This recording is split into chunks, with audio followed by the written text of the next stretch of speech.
Ça, c'est la première règle, hein, finalement. Enceinte, on ne doit pas tout arrêter. Même au premier trimestre, on peut faire quoi, par exemple ?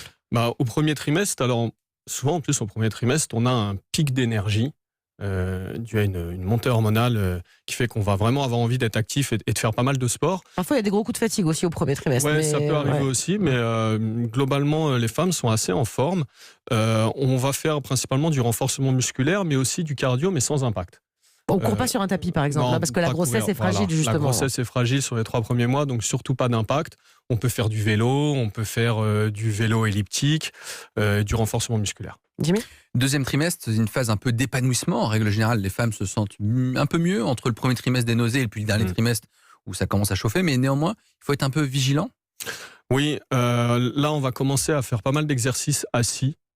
Toujours limiter les impacts, même si le bébé est mieux accroché et qu'on peut s'aventurer un petit peu plus, on va quand même être prudent et limiter les impacts. Et attention aux blessures aussi, surtout. Hein. Au deuxième trimestre, pourquoi ? Exactement, parce qu'en fait, il y a une hormone qui est sécrétée chez les femmes enceintes qui s'appelle la relaxine, qui fait qu'en fait, on a les articulations qui sont beaucoup plus souples et parfois même hyper laxes. Ah ouais. Donc par exemple, quelqu'un qui a déjà naturellement les articulations un petit peu laxes, avec la relaxine, ça risque d'être extrême et on peut se blesser. Ouais. Et au troisième, on fait du sport mais assis et tranquille. On attend le troisième, c'est de l'entretien. De toute façon, en grossesse, on ne cherche pas à avoir des objectifs énormes. Bien sûr, mais juste rester en forme. Justement, rester active pendant sa grossesse. On va parler bien sûr juste après de l'après, mais pendant sa grossesse, ça limite pas mal de problèmes, hein, même plein de maladies, hein, je crois. Oui, bien sûr, ça limite pas mal de problèmes. Il faut savoir qu'enceinte, des études ont démontré qu'on pouvait faire jusqu'à 150 minutes de sport par semaine.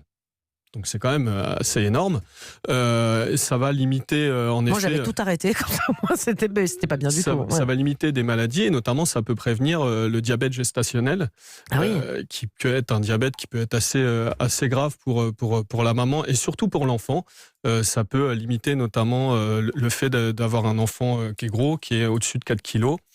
Ça va diminuer le risque de prise de poids trop importante également pour la femme. Donc il y a 40% de risque. Il y a des gros avantages quand même. Il y a beaucoup d'avantages et puis surtout il y a une tonicité musculaire qui va être maintenue et importante pour la grossesse et l'après.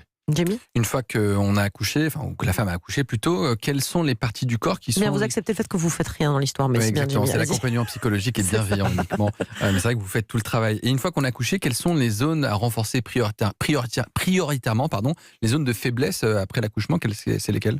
Alors, bien sûr, il y aura la sangle abdominale relâchée de fait, relâchée.